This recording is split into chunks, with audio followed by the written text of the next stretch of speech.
कालेश्वरी देवी हिंदू धर्म की एक अत्यंत शक्तिशाली और पूजनीय देवी हैं। इनका स्वरूप अत्यंत रहस्यमय और दैवीय शक्तियों से परिपूर्ण है। साधक जो कालेश्वरी साधना करते हैं, उन्हें देवी की कृपा प्राप्त होती है और वे साधना के उच्चतम स्तर पर पहुंच सकते हैं। कालेश्वरी साधना एक अत्यंत प्रभावशाली साधना है, जो साधक के जीवन में चमत्कारी बदलाव ला सकती है। यह साधना देवी के आशीर्वाद से साधक को आध्यात्मिक शक्ति, मानसिक स्थिरता और जीवन में सफलता प्राप्त करने का मार्ग प्रदान करती है। कालेश्वरी का स्वरूप अत्यंत शक्तिशाली और भयावह माना जाता है, परंतु साधक के लिए यह स्वरूप शुभ और कल्याणकारी होता है। देवी का प्रत्येक अंग उनके अनंत स्वरूप को प्रदर्शित करता है और उनकी शक्तियां साधक के जीवन में आने वाली बाधाओं को समाप्त करने में सहायक होती है।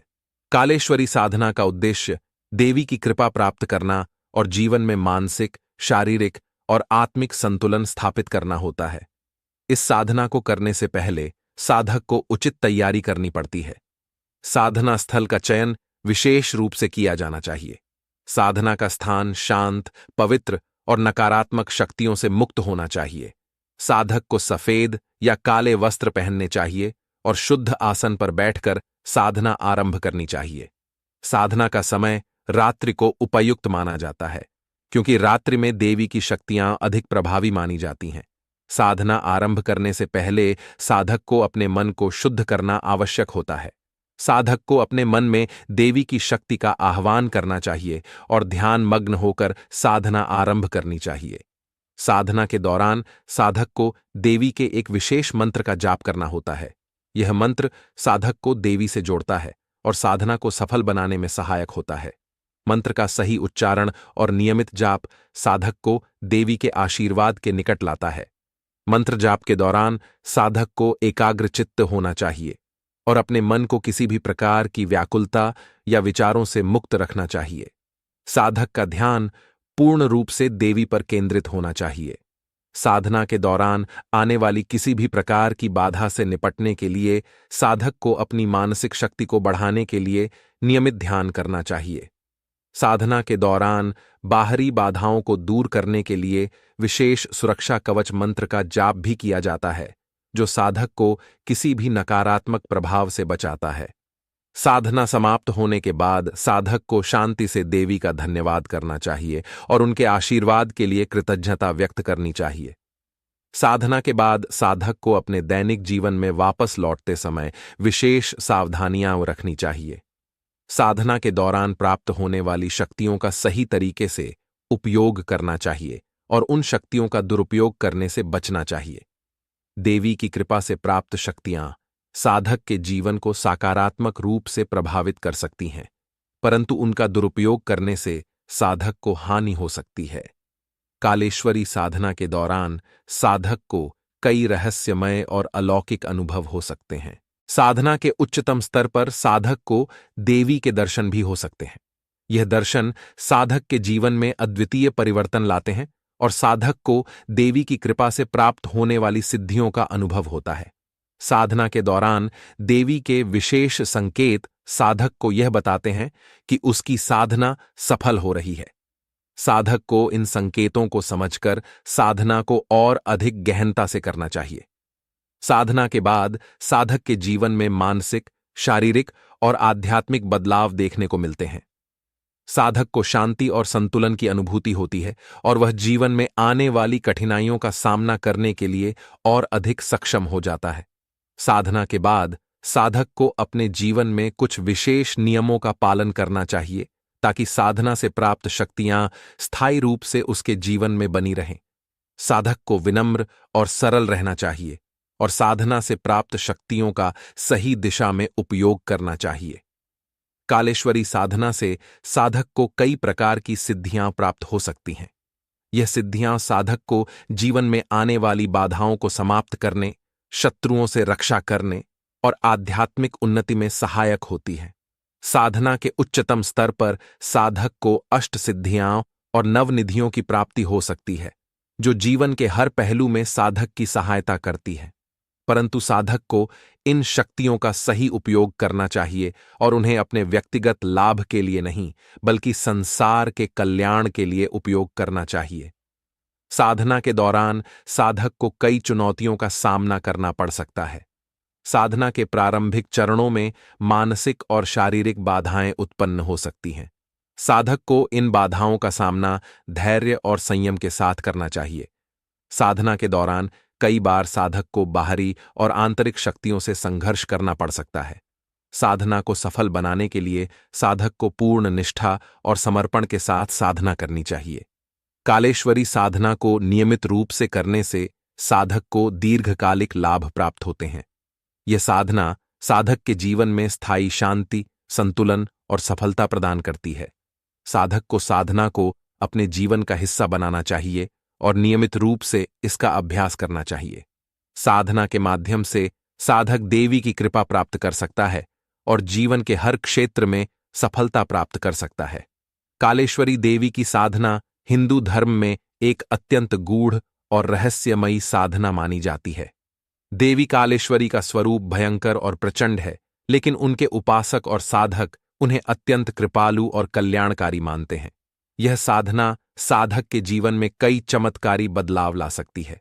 साधक जो इस साधना को पूर्ण निष्ठा, समर्पण और ध्यान से करते हैं, उन्हें देवी की कृपा से जीवन में असाधारण शक्तियां, मानसिक शांति और आध्यात्मिक उन्नति प्राप्त होती है। कालेश्वरी देवी को तंत्र साधना में विशेष स्थान प्राप्त है। तंत्र विद्या के अनुसार देवी कालेश्वरी का संबंध काल यानी समय से है। वह समय के हर पहलू पर शासन करती है, अतीत, वर्तमान और भविष्य।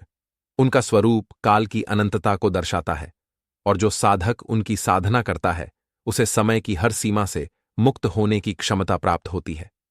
साधक के जीवन में कालेश्वरी साधना असीम संभावनाओं को खोलती है, जो उसे भौतिक और आध्यात्मिक दोनों ही स्तरों पर उन्नत बनाती हैं।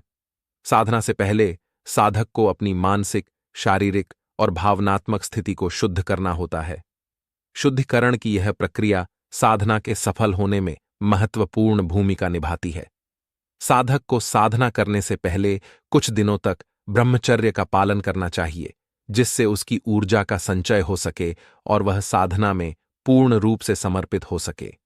इसके साथ ही साधक को सात्विक भोजन का सेवन करना चाहिए, जिसमें तामसिक या राजसिक खाद्य पदार्थों का त्याग करना आवश्यक है। इससे साधक के मन और शरीर में शुद्धि बनी रहती है, जो साधना में सहायक होती है। साधना स्थल का चयन भी अत्यंत महत्वपूर्ण है। साधना के लिए एकांत और शांत स्थान का होना आवश्यक है। साधक को एक ऐसा स्थान चुनना चाहिए जो नकारात्मक शक्तियों से मुक्त हो और जहां वातावरण पवित्र हो। साधक घर के अंदर या किसी मंदिर में भी साधना कर सकता है, परंतु इसे खुली जगह में जैसे जंगल, नदी किनारे या पहाड़ों पर करने से साधना की ऊर्जा और अधिक प्रभावी हो जाती है।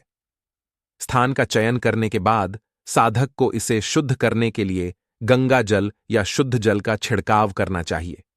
इसके साथ ही देवी का आह्वान करके उस स्थान की सुरक्षा के लिए एक रक्षा कवच मंत्र का जाप करना चाहिए।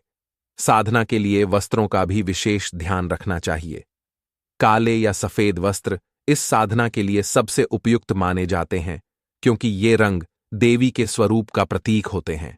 काले रंग से तामसिक शक्तियों का नियंत्रण होता है और सफेद रंग से शुद्धि और पवित्रता की स्थापना होती है। साधक को आसन पर बैठने से पहले भूमि पर कुशा का आसन बिछाना चाहिए, जिससे साधना के दौरान उसकी ऊर्जा भूमि में व्यर्थ न हो जाए। इसके बाद साधक को पूर्व या उत्तर दिशा की ओर मुख करके बैठना चाहिए, क्योंकि ये दिशाएं ऊर्जा के प्रवाह को प्रबल करती हैं। साधना की प्रक्रिया आरंभ करने से पहले साधक को अपने गुरु का स्मरण करना चाहिए और उनकी कृपा प्राप्त करने के लिए प्रार्थना करनी चाहिए। गुरु का आशीर्वाद साधना को सफल बनाने में अत्यधिक सहायक होता है। इसके बाद साधक को कालेश्वरी देवी का ध्यान करना चाहिए और उनकी कृपा प्राप्त करने के लिए मंत्र जाप आरंभ करना चाहिए। कालेश्वरी का मंत्र अत्यंत शक्तिशाली होता है और इसका सही उच्चारण साधक के लिए अत्यंत महत्वपूर्ण होता है। यह मंत्र साधक को देवी से जोड़ता है और साधना के दौरान उसकी रक्षा करता है। कालेश्वरी मंत्र का उच्चारण करने से पहले साधक को अपने मन को एकाग्रचित्त करना चाहिए। साधना के दौरान मन को शांत और स्थिर रखना आवश्यक होता है, क्योंकि साधना की शक्ति तभी जागृत होती है जब मन में कोई विचलन न हो। मंत्र का उच्चारण धीमी गति से और स्पष्ट ध्वनि में करना चाहिए। साधक को यह ध्यान रखना चाहिए कि मंत्र के प्रत्येक शब्द का सही उच्चारण हो, क्योंकि मंत्र की शक्ति उसके सही उच्चारण पर निर्भर करती है। मंत्र जाप के दौरान साधक को अपनी आंखें बंद करके देवी के स्वरूप का ध्यान करना चाहिए और उनके आशीर्वाद की प्राप्ति के लिए प्रार्थना करनी चाहिए। साधना के दौरान साधक को अपने मन और आत्मा को पूर्ण रूप से देवी के चरणों में समर्पित कर देना चाहिए। साधना के इस चरण में साधक को कई प्रकार की बाधाएं महसूस हो सकती हैं। शारीरिक बाधाओं में थकान, नींद या शरीर में दर्द का अनुभव हो सकता है। मानसिक बाधाओं में विचलित करने वाले विचार, डर या अशांति का अनुभव हो सकता है। साधक को इन बाधाओं से विचलित नहीं होना चाहिए और अपनी साधना को निरंतर जारी रखना चाहिए। साधक को यह ध्यान रखना चाहिए कि यह बाधाएं साधना के दौरान सामान्य होती हैं और इन्हें पार करने के लिए दृढ़ निश्चय और ध्यान की गहनता आवश्यक होती है। साधना के दौरान बाहरी और आंतरिक शक्तियां साधक को विचलित करने का प्रयास कर सकती हैं। बाहरी शक्तियां जैसे शोर, नकारात्मक ऊर्जा या अनचाहे हस्तक्षेप साधक की साधना में रुकावट डाल सकती है। आंतरिक शक्तियां जैसे भावनात्मक अस्थिरता, अज्ञान या आत्मसंदेह साधक को साधना से विचलित कर सकती हैं। इनसे बचने के लिए साधक को विशेष मंत्रों का जाप करना चाहिए जो उसे सुरक्षा प्रदान करते हैं और साधना के दौरान उसे सुरक्षित रखते हैं। साधक को यह विश्वास बनाए रखना चाहिए कि देवी उसकी रक्षा कर रही हैं और उसकी साधना सफल हो रही है। कालेश्वरी साधना का एक विशेष चरण होता है जिसे साधना का मध्य या चरम बिंदु कहा जाता है।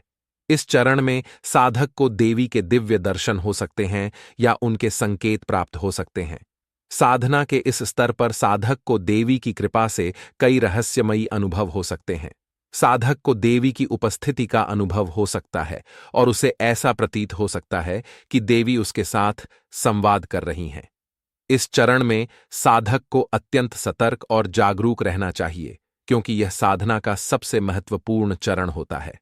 साधक को देवी के संकेतों को समझने और उनके निर्देशों का पालन करने के लिए तैयार रहना चाहिए। साधना के दौरान प्राप्त होने वाले अनुभव साधक के जीवन को गहराई से प्रभावित कर सकते हैं। साधक को इन अनुभवों को समझने और उन्हें सही दिशा में उपयोग करने के लिए आत्मनिरीक्षण करना चाहिए। साधना के बाद साधक को अपने अनुभवों को गुरु या किसी अनुभवी साधक के साथ साझा करना चाहिए, ताकि वह अपने अनुभवों का सही अर्थ समझ सके और उन्हें जीवन में लागू कर सके। साधना के बाद साधक को यह ध्यान रखना चाहिए कि प्राप्त होने वाली शक्तियों का सही उपयोग हो और उनका दुरुपयोग न किया जाए। कालेश्वरी साधना से साधक को कई प्रकार की सिद्धियां प्राप्त हो सकती हैं। ये सिद्धियां साधक को मानसिक, शारीरिक और आत्मिक रूप से शक्ति प्रदान करती हैं। इन सिद्धियों का उपयोग साधक को समाज की भलाई के लिए करना चाहिए।